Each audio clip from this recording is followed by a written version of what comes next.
2022년도 올리브 트리 캠페인을 추진하면서 그 팔레스타인과 평화로 협력한다는 것이 어떤 의미가 있는지, 그리고 한국 시민사회가 왜 팔레스타인에 대해서 관심하고 또 어떻게 협력해야 되는지, 그리고 그런 가운데 속에서 저희들이 추진하고 있는 올리브 트리 캠페인이 갖고 있는 의미가 무엇인지에 대해서 대화를 나누는 시간을 갖고 있습니다. 그동안 3년 동안 올리브 트리 캠페인에 참여하셨던 분들을 초대해서 말씀을 나누고 있는데요.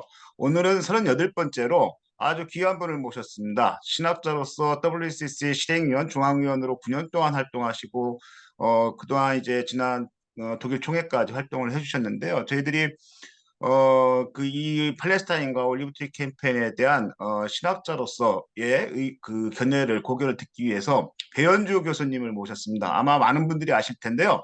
먼저 그 바쁜 일정에도 이렇게 인터뷰에 흔쾌하게 정말 흔쾌하게 응해주신 우리 교수님께 감사 인사 드리면서 요즘 근황과 활동에 대해서도 좀 이렇게 소개 말씀도 좀 주시고 인사 말씀 부탁드리겠습니다.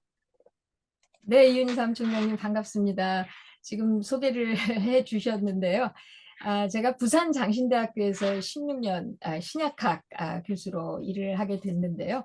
그때 부산 YMCA 이사로 같이 일을 할 때였어요. 근데 2013년에 WCC 10차 총회가 부산에서 이제 개최되면서 그때부터 제가 올해 11차 총회까지 그 중앙위원 실행위원으로 세계교회에 봉사하는 그런 귀한 그 경험을 할 수 있었습니다.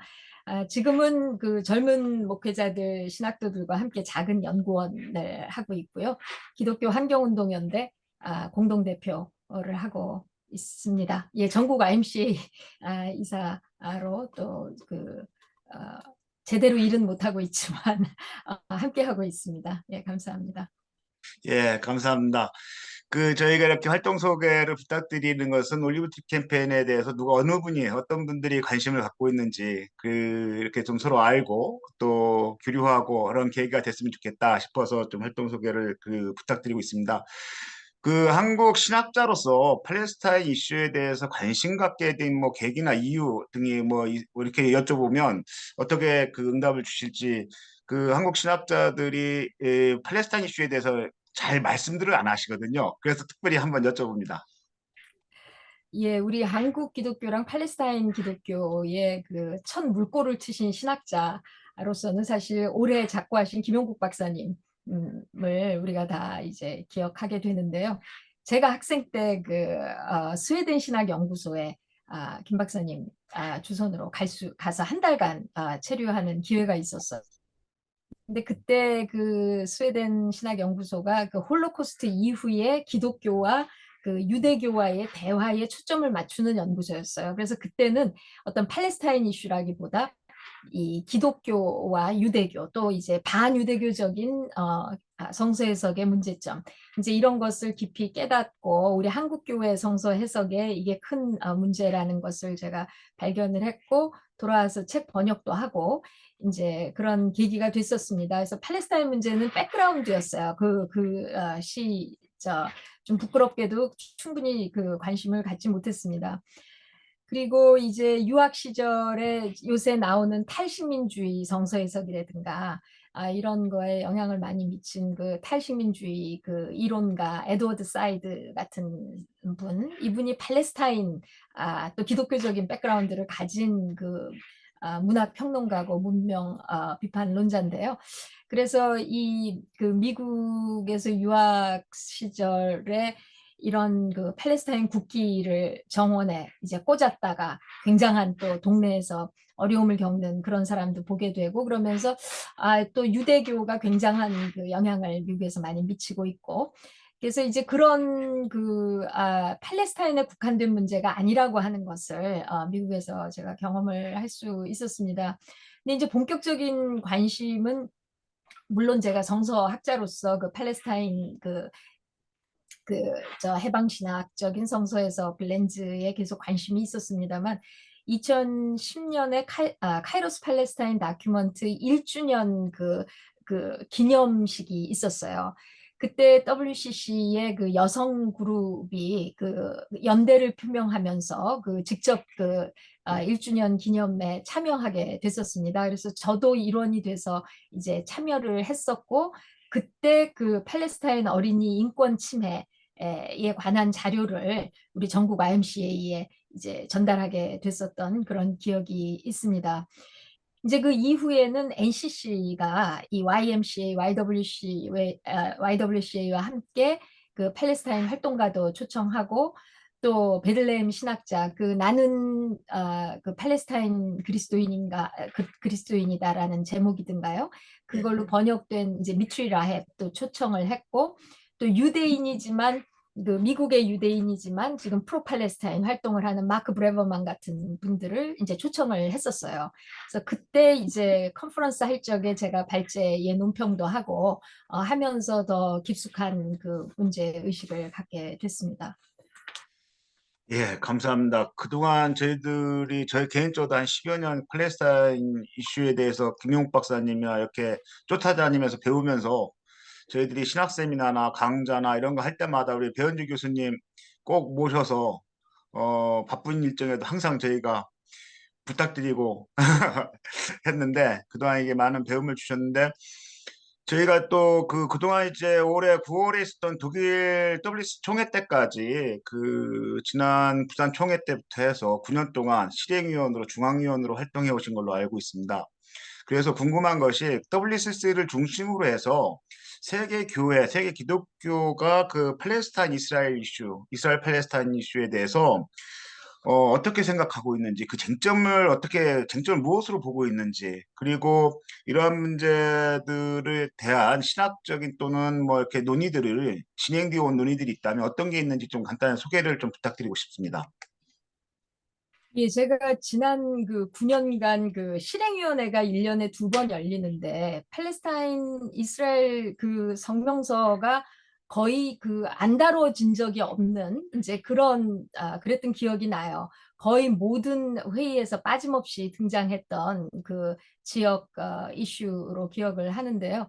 이제 WCC는 항상 동행한다는 자세로 분쟁 지역들과 동행하는 자세로 가고 있으면서 그때그때 발생하는 사태에 이제 즉각적으로 대응하는 그 차원에서 성명서도 내고 또 이제 리더십들이 방문도 하고 뭐 여러 가지 그런 활동들을 해오고 있습니다. 뭐 예를 들면 2017년에는 이스라엘 국회에서 이 팔레스타인의 또 예루살렘의 기독교 성전이랑 이런 소유물들을 압수해야 된다. 뭐 이런 논의가 있었던 것 같아요. 그래서 이제 그때 그런 위기 상황에 대한 그 지역 교회들의 그 요청에 의해서 함께 성명서도 내고 또 그 해에 미국 트럼프 대통령이 그 예루살렘을 이스라엘 수도로 인정하고 미국 대사관을 이제 예루살렘으로 이전하겠다. 텔아비브에서 이제 그 이전하겠다. 이런 결정을 내려가지고 이 세계 시민사회랑 에큐메니컬 네트워크가 굉장히 경악했었던 그런 일이 있습니다. 이 노벨 평화상 수상자인 그 투투 대주교 살아계실 때인데요. 이제 그분이 이 하나님이 울고 계신다 이렇게 표현할 정도로 이 그 굉장히 그 이제 이스라엘 편중적인 이제 그러한 거였는데요. 이제 그런 것에 즉각 이제 세계 시민사회와 함께 그 반응을 하고 이제 성명서를 계속 내왔습니다. 근데 이제 기본적으로 이스라엘 팔레스타인의 갈등을 극복하는 그 여러 안들 중에서 이 투 스테이트 솔루션이라고 하는 거 있지 않습니까? 두 국가 해법. 이제 이것이 WCC의 전통적인 그 입장이었죠.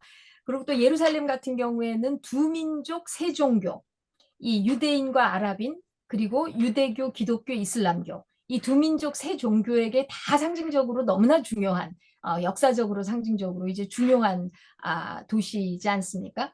그래서 이런 상황을 존중하면서 이제 투 스테이트 솔루션 두 국가 해법을 견지해 왔는데 지금 상황이 굉장히 악화되다 보니까 이 해법이 실현될 수 있는 길이 정말 희박해지는 것 같은 상황에 대해서 굉장히 우려를 표명하면서 이러한 해법이 가능해질 수 있도록 이런 지구촌의 모든 그 평화를 사랑하는 이제 그 시민사회와 또 이 정부 정책들을 그런 방향으로 지향하도록 촉구하고 있습니다. 그래서 늘 같은 입장이었던 것 같아요. 이 무력 수단이 아니라 국제법을 준수하면서 평화적인 방법으로 갈등 해결을 찾자 하는 것. 그리고 지금은 굉장히 팔레스타인인들에 대해서 이 차별하고 이 배제하고 하는 시스템을 굉장히 이 불의한 시스템이 돌아가고 있는데, 이런 종교적 차별, 인종적 차별 이런 것이 없는 평등한 권리, 평등한 시민권, 이 모든 사람들이 법 앞에서 평등한 권리를 이제 갖도록 해야 된다는 주장. 그리고 이스라엘의 안보 요구도 인정을 하지만 팔레스타인 사람들의 자결권, 특히 1967년 이후에 이제 팔레스타인 영토 점령이 굉장히 증폭됐지 않습니까? 그래서 그런 그 정착지 그 무단 정착하게 되고 점령하게 된 이 모든 것이 국제법상 이제 불법이기 때문에 이런 게 중지돼야 된다고 하는 이런 입장은 변함이 없이 이제 계속 주장하고 있는 것입니다. 그래서 요번에 독일 총회에서 이거를 준비하는 과정에서도 팔레스타인 이슈가 굉장히 까다롭고 어려운 이슈가 됐어요. 왜냐하면 독일에서 열리기 때문에. 잘 아시다시피 이제 독일은 나치 정권의 그 홀로코스트 그 참상이 일어난 나라 아닙니까? 그러니까 지금 이스라엘에 대한 굉장한 그 부채의식을 이제 가지고 있는 거예요. 그래서 몇 년 전부터 이 칼주로의 총회를 준비하는데 이제 팔레스타인의 인권 상황이 그 아파타이트 국가다. 그 이제 그 남아공에서 일어났던 이제 그 아파타이트에 준하는 그런 인권 유린이고 인권 탄압이다. 이게 지금 그 국제기구라든가 이 그 국제 법조계에서 그 스탠다드에 의하면 그런 그 규탄을 받아야 되는 상황이다. 이제 이런 의견이 많이 나왔어요. 그래서 회의할 때 그런 의견이 나오면 독일 개신교회 대표가 굉장히 힘들어하는 그 모습인 거예요. 왜냐하면 저희 그냥 저 삼총장님 그냥 솔직히 다 얘기해도 예, 되죠. 저희가 그 11차 총회 이게 굉장히 수십 년 만에 그 유럽에서 열리게 되는 총회인데 독일 외무부가 이 그 저 서포트를 많이 했어요. 이 재정적인. 근데 이 독일 개신교 입장에서 지금 이스라엘을 아파타이트 국가라고 하는 것 자체가 독일 국민의 정서상 받아들일 수가 참 없다는 거예요. 그 이제 죄잖아요. 이게 이제 차분히 극복이 안 된 상황이라 이게 정말 어려워질 수 있다. 현장에서 모든 재정과 뭐 이런 정치적인 것까지 다 관계 책임을 가진 분으로서는 정말 곤혹스러우시구나 하는 것을 제가 볼 수가 있었어요. 그러나 이번 총회에서 여지없이 아파타이트 이제 국가로 규정해야 된다는, 왜냐하면 많은 member 교회들이 뭐 PCSA도 그렇고 이제 그런 입장이거든요. 이제 그 입장이 나와서 이제 그러면 이 그 성명서에 이걸 어떻게 집어넣어야 되는가 하는 굉장히 복잡하고 까다로운 이제 그런 과정이 있었습니다. 그래서 이번 11차 총회는 그동안 중동 지역의 여러 이제 다른 뭐 이라크 문제, 뭐 시리아 문제, 여러 가지 다양하게 나왔던 문제들을 총회에서 또 일일이 다른 개별적 성명서를 내기가 좀 어렵다 해가지고 이 중동 지역의 만인을 위한 정의와 평화의 모색, 이제 이런 성명서를 내면서 팔레스타인 이스라엘 문제, 시리아 문제, 이라크 문제, 이 문제를 다 함께 이렇게 다루는 그런 성명서를 내게 됐습니다. 사실 그 중동 지역의 정의와 평화는 중동 지역만의 문제가 아니라 오래된 서구 제국주의적인 역사적인 그 전제, 또 서구의 편협한 인식, 관행 이런 게 다 이 밑바탕에 깔려 있지 않습니까? 특히 이슬라모포비아 같은 거, 이슬람 공포증 같은 거. 지금 우리 한국도 한국 교회도 이걸 무비판적으로 그냥 받아들이게 되는 이런 좀 어려움이 있는데요. 이 뭐가 문제냐면 서양에서 이슬람을 탄압하게 되면 중동에서 이 이슬람 극단주의자들이 또 중동에 있는 기독교인들을 탄압하게 되는 이런 악순환이 계속되고 있는 거예요. 이제는 리저널한 문제를 글로벌한 시각에서 함께 보는 그런 관점들이 여기저기서 다 좀 건강하게 수립돼야 된다는 이제 생각이 듭니다. 하여간에 또 이제 서구가 독일이 유대인을 그렇게 탄압을 하고 하니까 이제 유대인들 트라우마가 있잖아요. 근데 이 트라우마를 극복을 못한 채 이제 자기 땅에 있는 팔레스틴 사람들을 탄압을 하는데 팔레스틴 사람들 안에는 기독교인이 있고 아랍인들이 있고 그렇거든요. 그러니까 서구 기독교가 유대교에게 잘못한 거를 팔레스타인 기독교인들이 아랍인들과 함께 이제 인종적으로는 같은 아랍인이라고 할 수 있죠. 이슬람 교도들과 함께 무슬림과 함께 겪게 되는 아마 이런 현상들이 계속 같이 일어나고 있는 겁니다. 그래서 어쨌든 이번 11차 총회에서 가장 큰 문제는 아파타이트 국가라고 이 이스라엘을 칭할 거냐 아니냐의 문제였어요. 그래서 WCC가 이제 어떻게 성명서를 마지막에 냈느냐 하면 아파타이트 국가라고 부르지는 않았어요. 그러나 아파타이트 국가라고, 왜냐하면 이 문제의 입장이 회원 국가들이 입장이 다르잖아요. 이게 동성애 문제랑도 비슷해요. 동성애 문제에 대해서 절대 반대하는 동방정교회 회원 국가들도 WCC 멤버고, 그리고 이제 서구의 이제 교단들 중에 그걸 받아들이는 교회가 있고 입장이 다 다르거든요. 그렇기 때문에 우리가 입장이 다르다고 하는 것을 명시하는 거 있지 않습니까? 우리가 입장이 아직 하나가 아니라고 하는 것, 이제 그것을 명시하면서 그러나 이 아파타이트 국가로 그 기준에 부합하다고 하는 그런 관점들을 여기저기서 제시하고 있는데 WCC가 이 현상을 더 연구하고 더 숙고해야 된다 하는 이제 그런 제언을 그 본문에 넣게 됐습니다. 그리고 이게 굉장히 센시티브한 이슈, 요번에 인간의 성에 관한 부산 총회에서부터 칼주르의 총회까지 연구했던 문서도 나오게 됐는데요. 그 문서에서도 회원 교회들이 이렇게 입장이 다르고 센시티브한 이슈일수록 이 교회가 해야 될 가장 중요한 것은 세이프 스페이스 있지 않습니까? 안전한 공간을 만드는 것.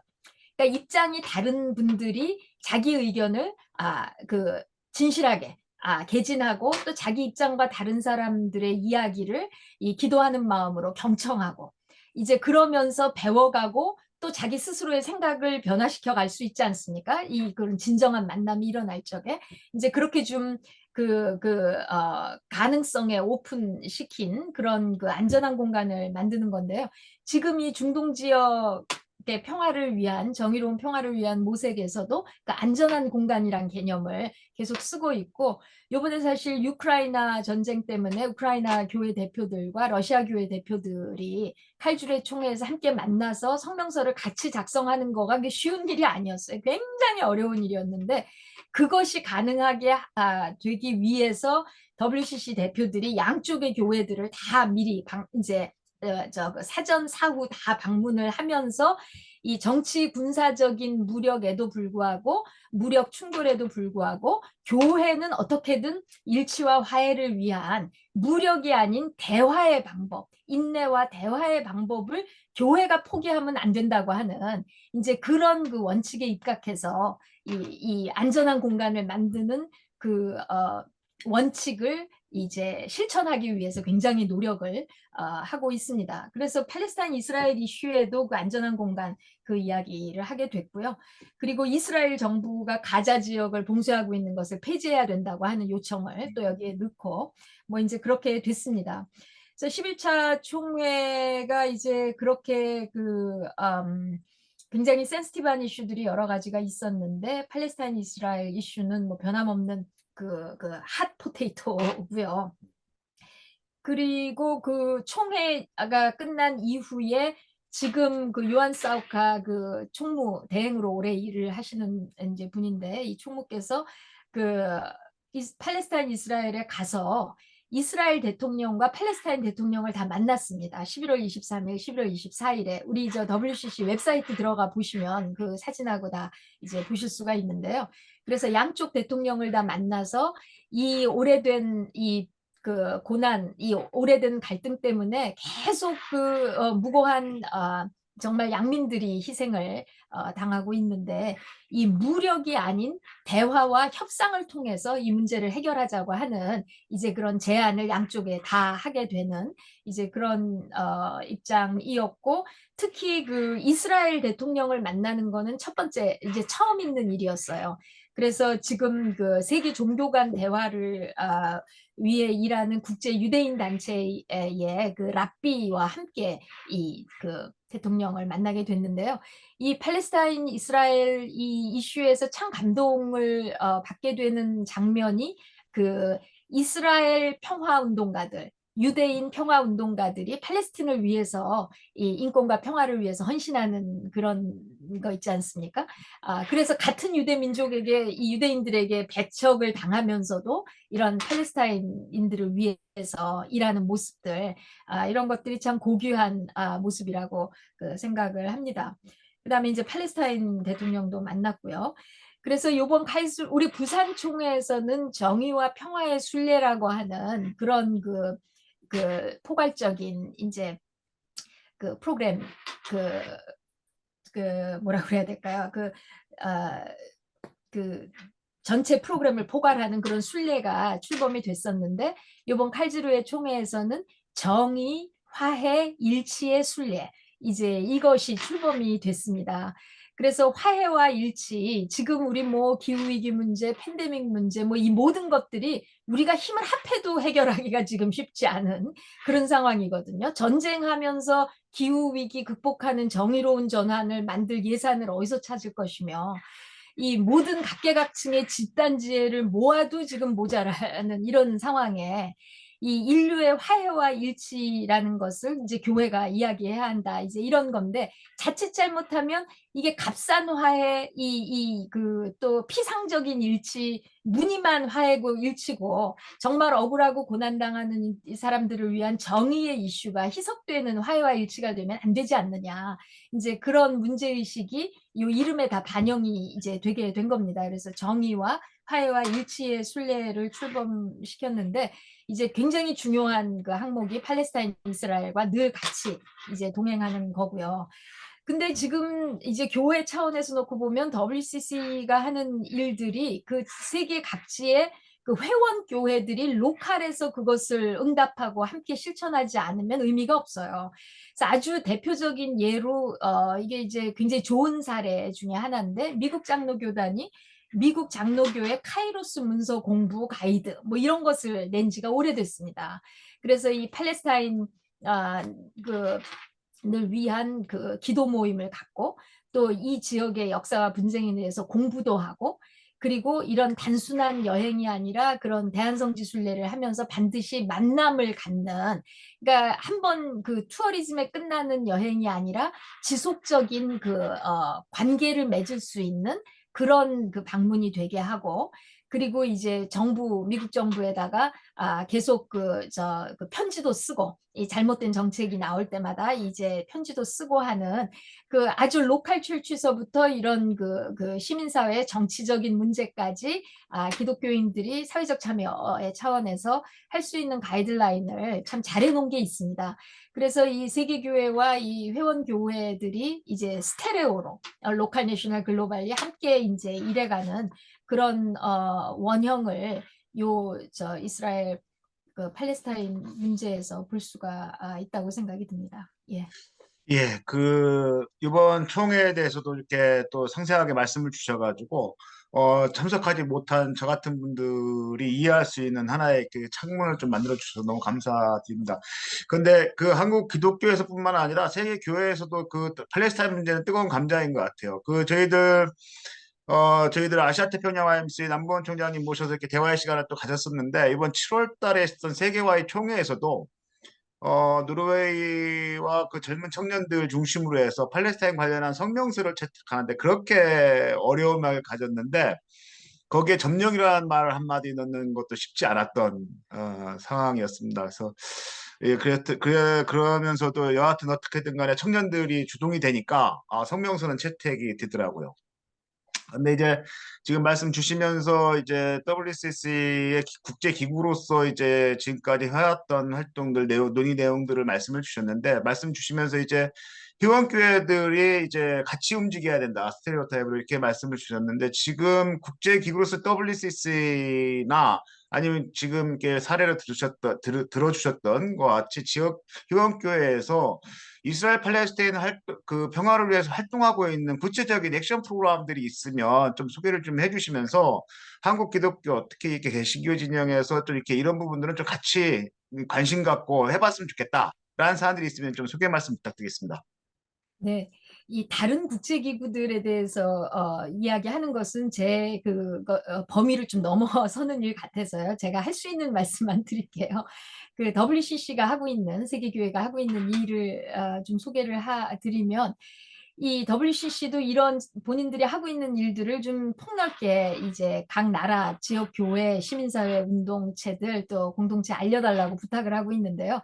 이 예루살렘의 리에종 오피스를 이제 운영하고 있고 JLO라고 하는데요. 그리고 EAPPI라고 그 팔레스타인 이스라엘의 그 에큐메니컬 동행 프로그램, 그리고 팔레스타인 이스라엘 에큐메니컬 포럼, 이 세 가지가 대표적인 그 WCC의 프로그램입니다. 팔레스타인과 이스라엘을 위해서 지속적으로 하고 있는 일인데요.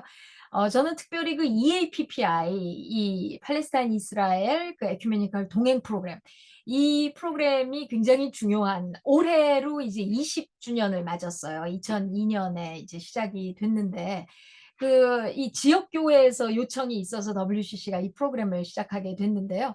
그 야눈이라고 하는 어느 작은 그 시골이 이제 그 강제 점령자들이 들어와가지고 주민들이 다 쫓겨난 거예요. 근데 겁이 나서 이제 다시 되돌아가지를 못하고 있으니까 이스라엘 평화 운동가들하고 이런 국제 평화 운동가들이 그 마을에 가서 살기로 결정을 했답니다. 그래서 이제 그 마을에 이 유대인 이스라엘 평화 운동가들하고 이런 국제적인 평화 운동가들이 그 마을에서 함께 살고 있으니까 이제 함부로 일들을 그런 인권 침해하는 일들을 함부로 할 수가 없게 돼서 이 안전한 그 기강이 다시 확립이 되고 이 겁에 공포에 질렸던 이제 그 마을을 떠났던 주민들이 점점 자기 집을 찾아서 돌아와서 다시 이제 삶을 시작하는 그런 일이 2002년 초에 있었다고 그래요. 그래서 이 성공담이 그 영감이 돼서 이제 지역교회가 세계교회가 이렇게 와서 우리들의 그 동행과 그 보호막이 돼주면 좋겠다 하는 이제 그런 요청이 있어서 그때부터 그 WCC가 EAPPI 프로그램을 이제 시작을 해서 지금 20년 동안 25개국에서 1,800명이 이제 참여를 하게 됐는데요. 이분들이 한번 팔레스타인에 오면은 이제 3개월 이제 봉사를 하고 있는데, 저도 이스라엘 뭐 자주는 못 갔습니다만 이제 몇 번 가면서 이분들을 만나면서 굉장히 감동을 제가 많이 받았고, 그 외에 우리 달력에도 나오는 사진도 우리가 이제 접할 수가 있는데요. 어린이들이 학교 가면서 굉장히 저 폭행을 당하는 어려움들이 많은데 EAPPI 활동가들이 어린이들 손 붙잡고 국민 이제 학교에 안전하게 왔다 갔다 할 수 있게 해주고, 이 지역 주민들을 위해서 그 연대하고 봉사활동 이제 하고, 그 풀뿌리 공동체들하고 그 노동자들 인권을 위한 활동, 이런 다양한 활동을 하는데요. 그 왜 저기 그 그 뭐죠? 그 갑자기 이름이 생각이 안 나네. 그 체커 포인트 예, 있잖아요. 예.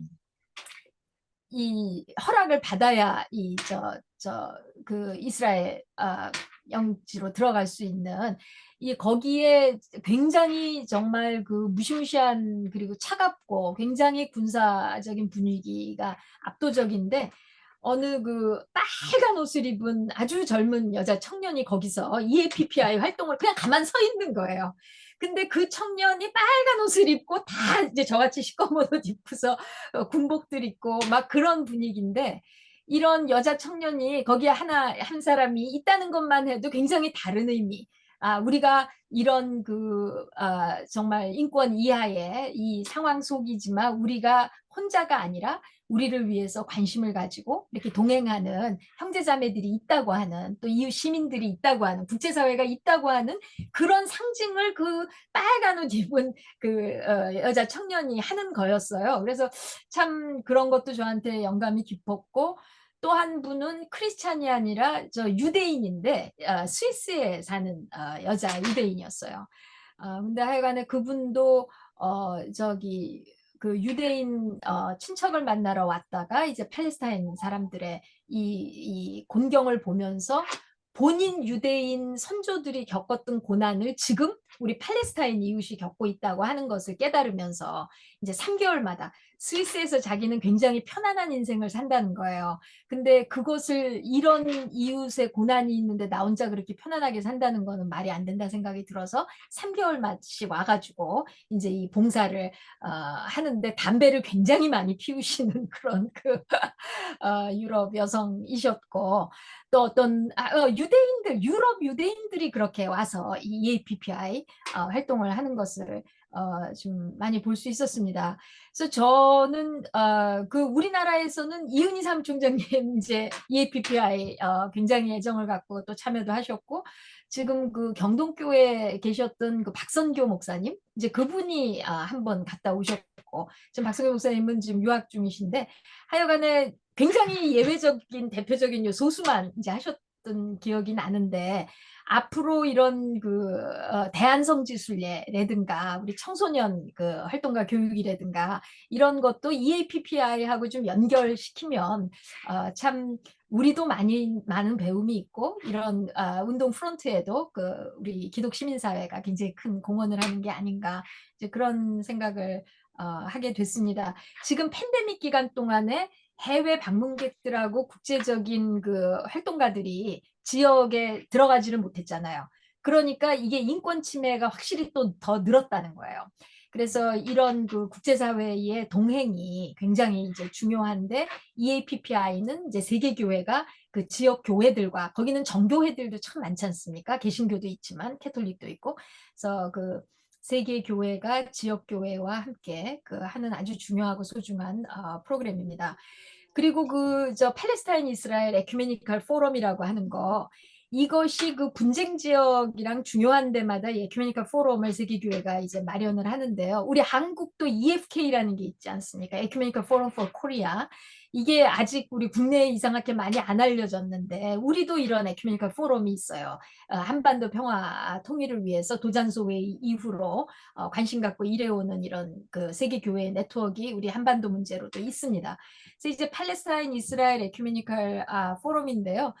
여기서는 이제 여러 영토 점령의 문제를 제기하는 다양한 활동들도 하고 이 팔레스타인 기독교인들이 성지에서 계속 살 수 있도록 이 우리 한국이 지금 세계 선교를 많이 보내는 교회인데 중동의 복음이 가장 희박하다 이런 얘기를 하면서 가시는 선교사들이 있으신데 사실은 복음의 뿌리가 가장 깊은 곳이 중동 지역입니다. 예수님이 거기 오셨고 2000년의 기독교의 역사가 있는 곳이거든요. 그래서 우리가 조금 시야를 좀 확장해야 될 그런 필요도 있다고 생각이 드는데 제가 팔레스타인 이스라엘 에큐메니컬 포럼의 활동 중에서 우리 한국의 신학계하고 좀 꼭 연결을 해야 되는 영역이 있다고 생각이 들어요. 영토 점령에 대한 신학적 정당화, 성서적 정당화, 이런 것을 이제 해체하고 올바른 시야를 성서 해석을 제시하려고 노력하는 이런 그룹인데요. 우리 한국의 성서신학계랑 신학계가 이런 분들하고 정말 대화를 하고 함께 씨름을 해야 된다 생각을 합니다.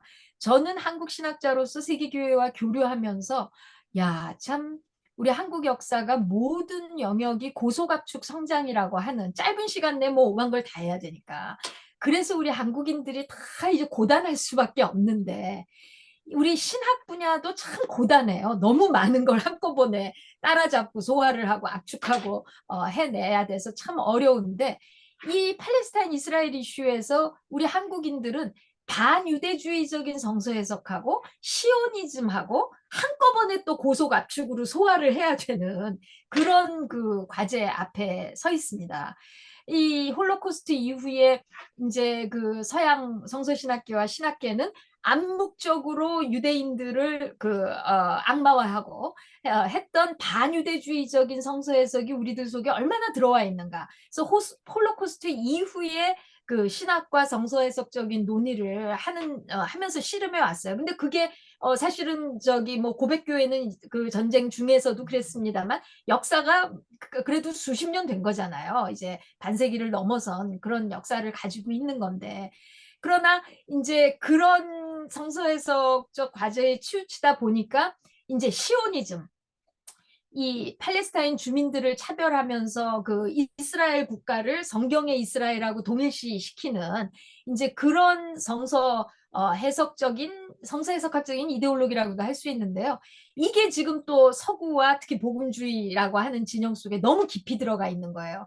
근데 저 자신도 되돌아보면 옛날에 어릴 적에 폴류만 나오는 영화 엑소더스, 이제 이런 영화 보면서 저도 모르게 시오니즘적인 영향을 한국 교회에서 성장하면서 저도 그 영향을 받았었던 이제 그런 그 과거를 회상하게 되거든요.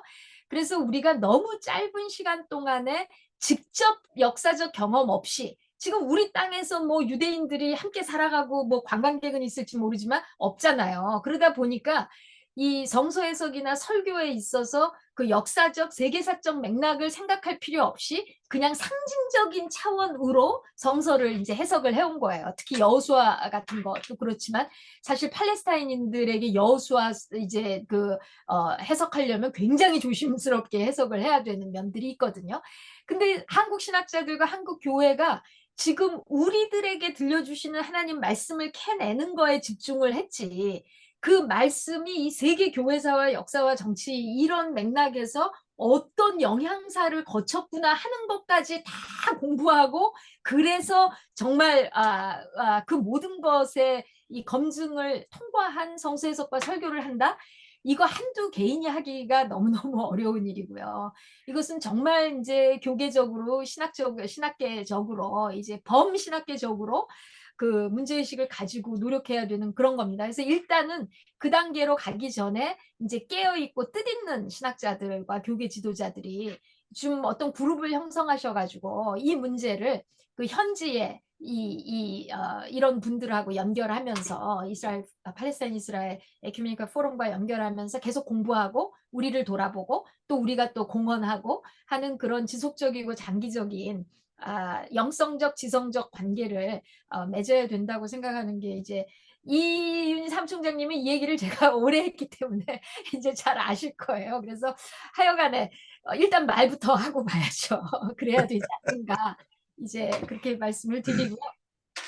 뭐 또 하나는 저는 개인적으로 이제 정말 새해에는 좀 정리를 해야 되겠다. 저 개인적으로 그렇게 숙제로 느끼고 있는 게 에큐메니칼 달력의 문제예요. 우리가 이제 기독교인이 되면 우리 한국인으로 양력 음력 이제 지키는데 기독교인이 되면 교회력도 지키지 않습니까? 근데 우리가 에큐메니칼 신앙인들로서는 이 우리 시간이라는 리듬을 타고 살아갈 적에 이 에큐메니칼 달력에 대한 감각이 좀 있어야 된다는 생각을 정말 하게 됩니다. 그래서 1월에 세계 그리스도인 일치기도회라든가 이게 이제 매해 각 나라마다 기도문들이 나오는데 이런 것들을 그냥 그랬나 보다가 아니라 우리도 정말 마음을 다해서 함께 기도하는 그런 공동체들이 곳곳에서 생겨나야 된다 싶어서, 또 창조절 문제도 그래요. 9월 1일부터 10월 4일까지 지키지 않습니까? 세계교회에서 이게 이제 점점 지키는 교회들이 늘어나고 있는데 우리 한국교회에서는 제가 알기로는 뭐 기독교 장로회밖에 없는 걸로 제가 알고 있어요. 하여간에 이런 그 에큐메니컬 달력 감각이 좀 있어야 된다 생각이 드는데, 매해 9월 21일이 그 유엔이 지키는 국제 평화의 날인데 세계 교회는 이걸 이 평화를 위한 국제 기도의 날로 이제 지키는데요. 그 2017년에는 그 날을 이제 그 시작으로 해서 한 주간 팔레스타인과 이스라엘의 평화를 위한 세계 평화 기도 주간 뭐 이런 것이 선포되고 그랬어요. 그래서 우리가 좀 에큐메니컬 달력에 대한 그 감수성을 가지고 내 개인 신앙생활부터 공동체적이고 또 기구적인 또 교회적인 이런 기도회를 우리가 하는 것이 이제 세계 에큐메니컬 네트워크와 호흡을 같이 하는 데 있어서 가장 그 기본적인 그 준비가 아닌가 저는 개인적으로 그렇게 그 생각을 하고 있습니다. 그래서 팔레스타인 이스라엘 평화를 위한 세계 평화 주간 이런 것들이 이제 선포될 때마다 우리가 함께하면 이것도 우리가 연대를 표명하는 중요한 계기가 되지 않을까 그런 생각을 합니다. 예, 감사합니다. 지금까지 그 세계 WCC를 중심으로 한 그 국제기구에서의 그 팔레스타인 이스라엘 평화를 위한 그 다양한 활동들, 그 속에서 또 한국 그 기독교계가 신학적으로 성서적으로 이렇게 어떤 부분에서 이렇게 그 접촉점을 갖고 협력했으면 좋겠는지, 어떤 부분에 대해 좀 주목했으면 좋겠는지에 대해서 말씀을 주셨는데요. 이런 부분을 통해서도 이제 그 한국 기독교계가 팔레스타인에 대해 관심해야 되는 이유를 좀 설명해 주셨다라는 부분들도 있겠습니다만 특히 이제 한국 시민사회 관점에서 또 하나는 이제 한국 기독교계의 관점에서 단지 이제 팔레스타인이 어려우니까 뭐 이렇게 돕자 지원하자 이런 개념에서 벗어나서 좀 우리가 이게 평화로 같이 함께 동행한다라고 했을 때 그런 필요성이나 이유가 있다면 시민사회 관점에서 기독교계 관점에서 좀 이게 뭐 좀 통합적으로 한번 말씀을 좀 부탁드리겠습니다. 네, 아까 말씀드린 미트리 라헵이라는 베들레헴의 루트란 신학자가 이제 제가 이런저런 회의 때나 그 성경 강연할 적에 함께 한 이제 기회도 있고 그래서 대화를 나눴는데요. 이 자기는 이 팔레스타인이 이 아시아의 서쪽에 있는 서아시아에 그러니까 이제 의식적으로 유럽과 좀 거리를 유지하면서 아시아의 서쪽에 있는 나라 이렇게 자기를 재정의하는 거를 봤어요. 그러면서 이 거대한 아시아 대륙에 한국은 극동에 있고 이제 우리는 완전 극서에 있는데 함께 직접 교류하는 것이 열렸으면 좋겠다. 뭐 그런 얘기도 이제 한 적은 있습니다. 근데 저희가 이제 그 굉장히 지리적으로 먼 거리감이 있음에도 불구하고 이 지정학적 운명 그리고 역사적 경험 이런 차원에서 유사점이 있습니다. 이 제국의 각축장이 돼야 되는 그런 지정학적 운명이 있고 거기에서 비롯하는 역사적 경험의 비슷한 것들이 있는데요. 이 상호 교류가 팔레스틴하고 한국하고 시작되던 초반부에 팔레스타인 기독교인들은 한국 그러면 너무너무 잘 사는 나라. 이제 이런 이미지를 떠올리는 거예요. 그래가지고 이렇게 멀리 떨어진 가난한 나라 팔레스타인에 왜 저런 잘 사는 나라가 관심을 갖나 이해를 못했었대요. 근데 2013년에 그 WCC 10차 부산 총회 때 우리가 개막식을 하면서 한국의 근세사에서 근세사에 관한 그 일제강점 또 군부독재에 저항했던 한국 기독교의 발자취를 담았던 그런 뮤지컬 드라마를 공연을 했었어요. 근데 그거를 보고 나서 저도 직접 들었어요. 그 팔레스타인 기독교 지도자들이 왜 한국 기독교가 비록 아직은 소수지만 우리 팔레스타인의 고난 또 인권 투쟁 이런 데 깊은 관심을 보이는지 이제 알겠다. 이제 이런 이야기를 하는 것을 듣게 됐었습니다. 그래서 이런 뭐 지정학적 운명, 역사적 경험, 요 교차점들이 이제 있을 뿐만 아니라 지금 현재 시제로 놓고 볼 적에 분단의 땅이라고 하는 거 있지 않습니까? 제가 그 세계교회 형제 자매들하고 이야기를 할 적에 항상 관심을 표명하게 되는 지점이 이산 가족이라고 하는 이슈가 나오면 이게 보편적인 아픔, 보편적인 공명을 얻는 가족이 함께 만날 수 없다. 이제 어떤 정치적이고 뭐 다른 이슈들보다 이런 사실 인간안보라는 개념도 이제 실질적인 사람들의 삶의 문제를 씨름하는 개념인데요. 이 이산 가족의 문제, 분단의 문제, 이런 현재 시제로서의 공통의 과제를 안고 있는 땅입니다. 제가 예루살렘 갔을 적에 이 분리장벽이 8m나 되잖아요. 몇십 년 전에 갔을 때 그거 없었던 거거든요. 근데 그게 지금 올라가서 쫙 이걸 감싸고 있는 걸 보면서 저는 우리 한반도의 비무장지대 철책을 이 사람들이 살고 있는 일상, 마을, 도시 한가운데 갖다 놨구나 하는 그런 느낌을 받으면서 막 가슴이 답답한 것을 느꼈어요. 예루살렘에서 살다가 가자 지역으로 이제 결혼을 한 여성이 수십 년 동안 친정 방문을 못 하는 거예요. 그거 얼마나 좁은 땅인데, 땅도 넓지 않은데 금세 갈 수 있는 건데요. 그래서 우리가 겪는 분단과 이산 가족의 아픔이 이제 팔레스타인 땅에 그대로 재현되고 있구나. 이제 이런 거를 발견하게 됐습니다. 그리고 그렇기 때문에 참된 평화를 절실히 필요로 하는 땅이라는 점에서 우리 두 지역이 굉장히 그 큰 공통점을 가지고 있고요. 사실 여러분들이 좀 시간 되실 적에 그 WCC 홈페이지에 들어가셔서 피스 빌딩이라고 하는 그, 저, 그 웹사이트를 들어가 보시면 이 세계 그 많은 분쟁 지역 중에서 팔레스타인 이스라엘하고 한반도가 나란히 두 개가 대표적으로 있습니다.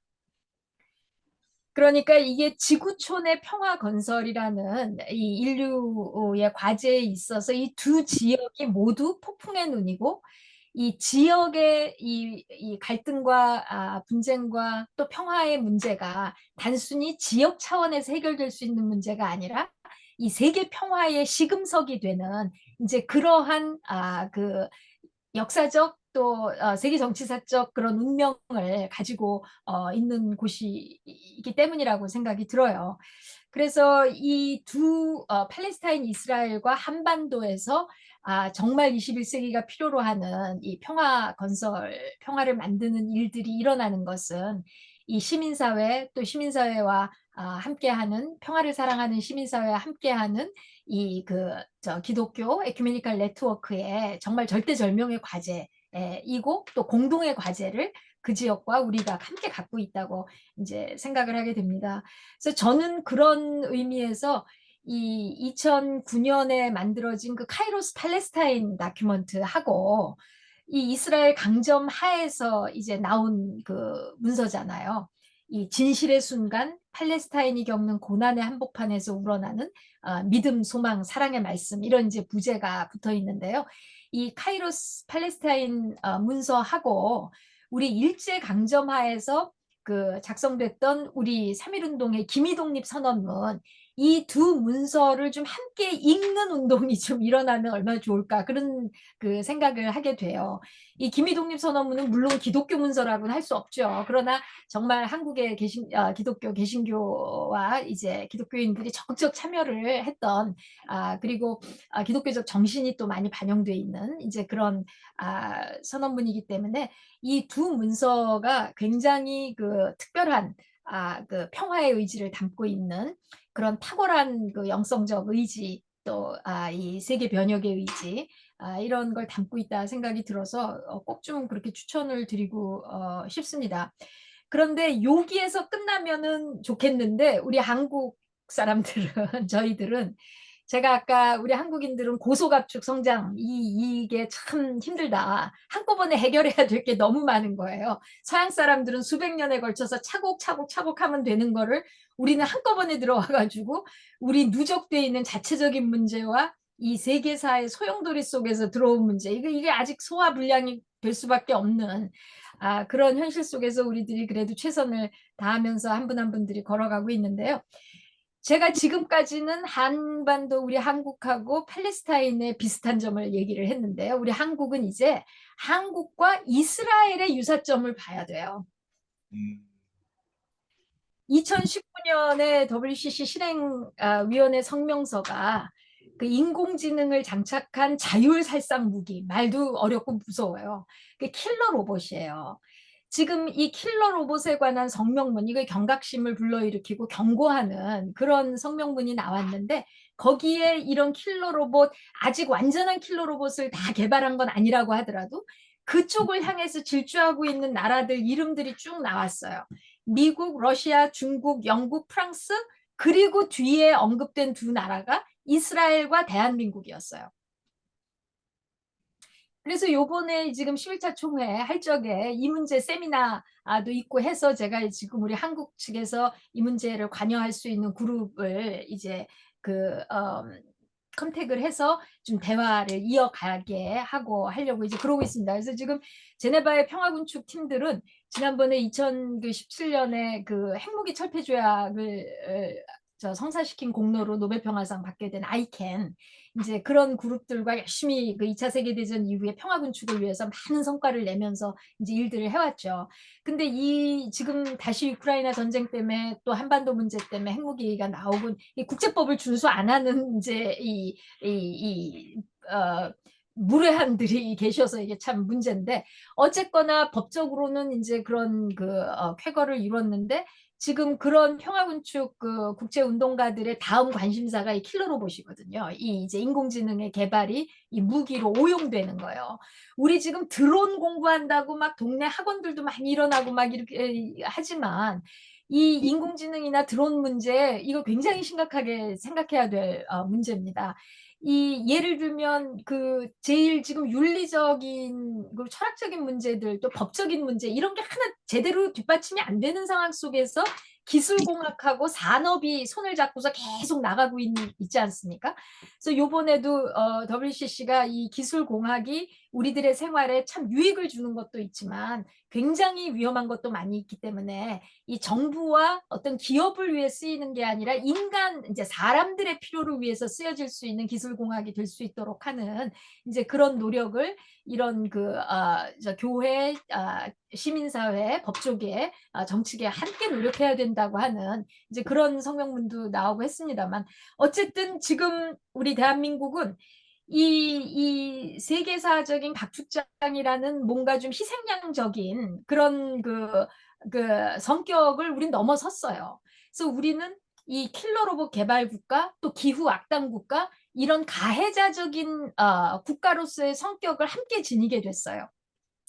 그래서 이 굉장히 복잡한 차원을 우리가 어떻게 찬찬히 좀 풀면서 우리 개인이, 공동체가, 시민사회가 어떻게 응답할 수 있을 건가, 유의미하게 이것을 함께 좀 논의하는 그런 장들이 있어야 되지 않나 하는 생각이 듭니다.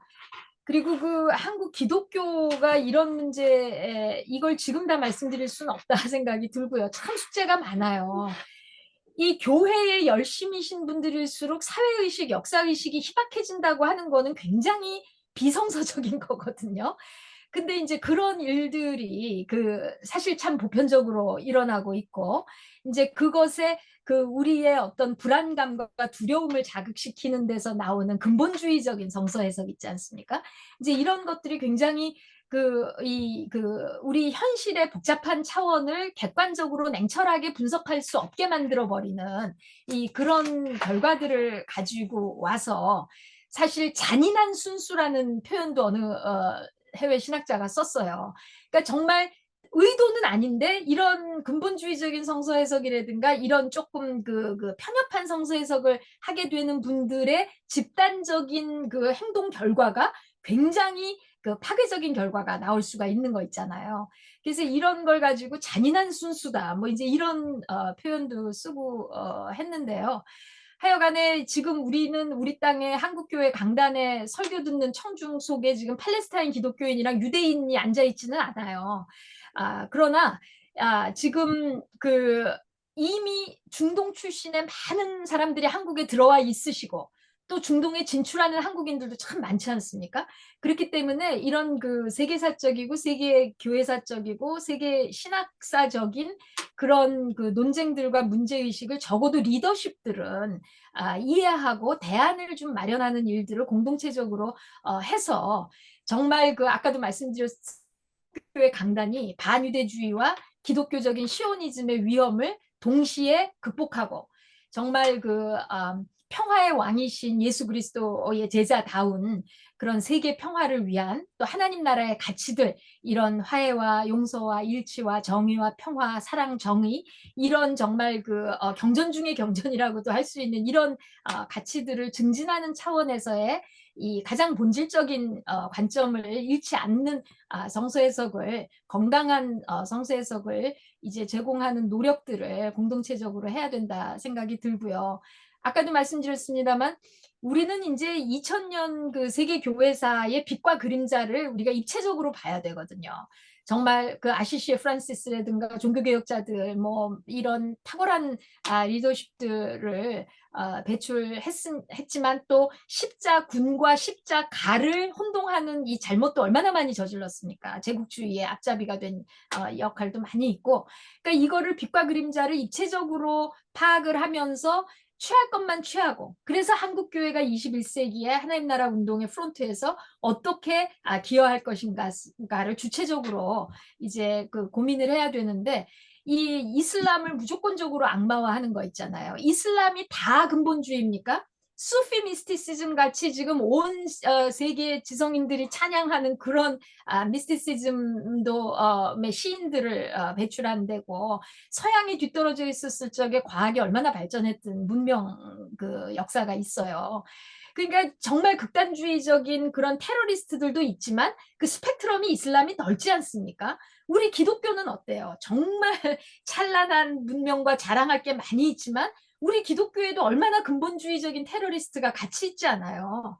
그러니까 이런 넓은 스펙트럼을 함께 보는 그런 좀 이성적인 그 상식적인 이런 시야를 우리가 조금 그 회복해야 되지 않나 하는 생각을 하는데, 제가 에드워드 사이드 말씀을 아까도 드렸습니다만 팔레스타인 그 지성인으로 지식인으로 뭐 피에로 대변인까지 했던 사람이죠. 근데 이제 그만뒀고 콜롬비아 영문학자 했었잖아요. 그분이 쓴 오리엔탈리즘이 이제 제국주의의 그 시각을 그 파헤친 명조로 알려져 있으면서 어떤 탈식민주의적인 방법론 이런 것을 했는데, 그분이 하신 말 중에 제가 참 잘 인용하게 되는 말이, 여러분 문명의 충돌이란 이 저 삼총장님도 그 왜 문명의 충돌이란 표현 많이 들으셨잖아요. 그 그렇죠. 헌팅턴이 예. 했다고 하는.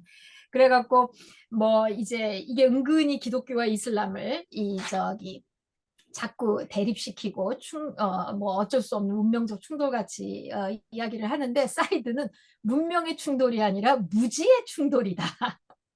그렇게 표현을 썼어요. 예?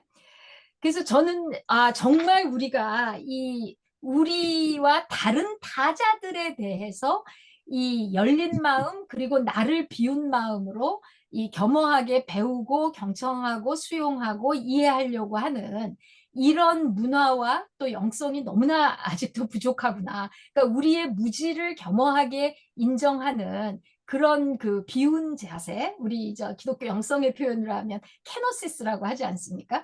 이제 이런 자세가 선결되지 않으면 이런 문제를 극복할 길이 없겠다 이제 생각이 들어서, 좀 무지의 충돌을 좀 극복하는 길을 우리가 공동체적으로 함께 찾아야 된다.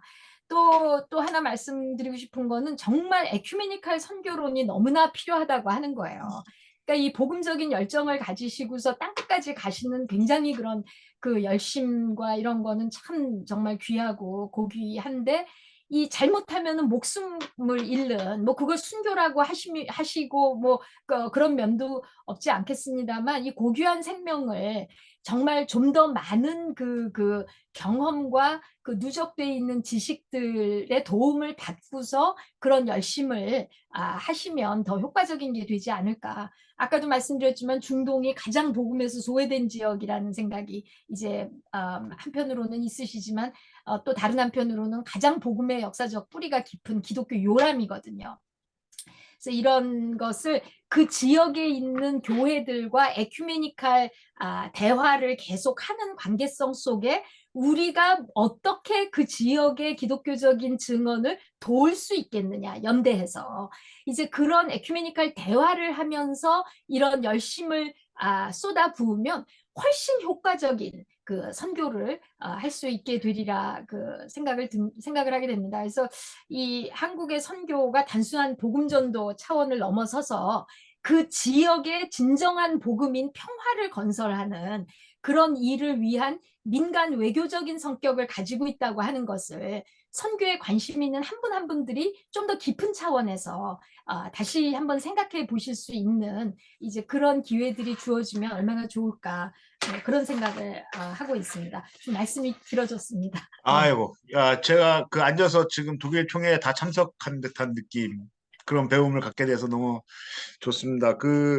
말씀 중에 좀 이렇게 그 감각적으로 이렇게 딱 그 들어온 말 중에 하나는 이제 한국과 이스라엘과의 유사성. 그 팔레스타인과 한국의 수단사의 유사성을 가지고 이제 팔레스타인과 만나야 된다라는 필요성에 대해서 말씀을 하셨다면 지금 한국 사회가 어떤 역할을 해야 될 것인가에 대해서 이스라엘과에 대한 이게 유사성을 또 비교해 주시면서 현재 쟁점이 되어지고 있는 사안들에 대해서 말씀 주신 부분이 저희들이 좀 이렇게 유념해서 좀 들어야 되지 않을까. 그리고 지금 충분하게 다 말씀들을 못 해주시긴 했지만 이번 총회에서 다뤄졌던 다양한 이슈들에 대해서 소개를 또 팔레스타인과 관련해서도 그렇고 이렇게 해주셔가지고 오늘 영상을 보시는 분들은 갑자기 이제 그 뭐랄까요 복권을 탄 듯한 공부에 대한 복권을 탄 듯한 느낌을 가질 것 같아요. 예, 그 좀 시간이 조금 오래되긴 했습니다만 그래도 마지막 그 저희들이 좀 드려야 되는 질문이 하나 더 남았습니다. 저희가 아까 그 세계 WCC가 하고 있는 활동 중에 EAPPI를 말씀을 주셨는데 아마 세계 WCC가 2002년도에 동시에 시작했던 프로그램 중에 하나가 EAPPI도 있고 또 팔레스타인 멤버들이 중심이 돼서 활동하고 있는 대한여행 ATG 프로그램도 2002년도에 시작한 걸로 알고 있고 저희들이 또 지금 하고 있는 올리브트리 캠페인도 2002년도에 또 그 WCC가 인큐베이터에서 또 시작한 걸로 알고 있습니다. 그래서 이제 이 올리브트리 캠페인이 그 질문 드리고 싶은 것은 저희들만 한국에서만 하는 게 아니라 국제사회에서 같이 함께 진행을 하고 있는데요. 올리브트리 캠페인에 대한 이렇게 그 취지, 의미 그리고 또 지금 한국에서 진행되어지고 있는 캠페인에 대한 뭐 조언 말씀 있으시면 좀 부탁드리겠습니다. 네. 이 올리브 나무가 세계적으로 평화의 상징이지 않습니까? 그래서 인류 평화의 상징이면서 또 사람과 자연과의 평화의 상징이기도 해서 UN 그 엠블렘에도 이 세계를 감싸고 있는 두 개 올리브 가지가 그려져 있는 것을 우리가 보게 되는데요. 그래서 굉장히 이제 중요한 그 평화를 사랑하는 사람들을 위한 이제 상징입니다. 근데 단순히 상징이 아니라 실제 이 팔레스타인 영토에서 이 생명의 터전을 가꾸는 그 농부들 그 민족적 차원의 자결 문제를 프론트에서 계속 싸우고 있는데 이 민중들이 그야말로 팔레스타인 민중들의 인간 안보가 경제적인 자립 문제하고도 이제 연결이 될 수밖에 없는데요. 그래서 이 이스라엘 강점 상태에서 살아가는 이런 팔레스타인 민중들이 올리브 나무를 경작하고 열매를 수확하면서 그런 그 경제적인 자립만이 아니라 그런 그 또 문화적이고 영성적 차원에서 이 풍요로운 그저 국제 사회의 도움을 지원을 체험하면서 살아갈 수 있는 거 여러 면에서 굉장히 소중하고 중요한 일이라고 생각을 합니다. 그리고 특별히 요새 그 기후 위기 시대에 어쩔 수 없이 또 비행기를 타야 되는 분들도 있는데요. 이 탄소 발자국 지우어야 되는 이것을 우리가 잊으면 안 된다 생각이 들어요. 그게 이제 나무 심는 일로 보상을 해야 되는데 본의 아니게 탄소 발자국을 좀 냈다 하는 분들은 부지런히 올리브 이제 트리 캠페인에 참여를 하셔야 되지 않나. 뭐 이렇게 그 나무와 숲을 키우는 일들을 부지런히 우리가 같이 해야 되지 않나 그 생각을 합니다. 이스라엘이 팬데믹 기간 동안에 이제 가장 그 높은 백신율이었다. 그런데 같은 땅에 있는 팔레스타인 사람들은 백신 접종에서 소외되고 많은 불평등을 뭐 생필품도 부족한 상황에 이 백신 불평등도 겪고 많은 어려움이 있었는데요. 결국 그 사람은 무엇으로 사는가 톨스토이가 얘기한 그 단편 제목이기도 합니다만 이런 그 정의로운 사랑의 국경을 넘어선 나눔 이게 사람을 살게 하는 기본적인 동력이 아닌가 이제 그런 생각이 들어서요. 이 개인적인 차원부터 뭐 그런 그 문화적, 상징적, 경제적, 정치적 모든 차원에서 중요한 프론트 운동이라 생각이 들어서 이 일을 주동해 가시는 우리 YMCA 특히 이윤희 사무총장님 늘 힘 잃지 마시길 바랍니다.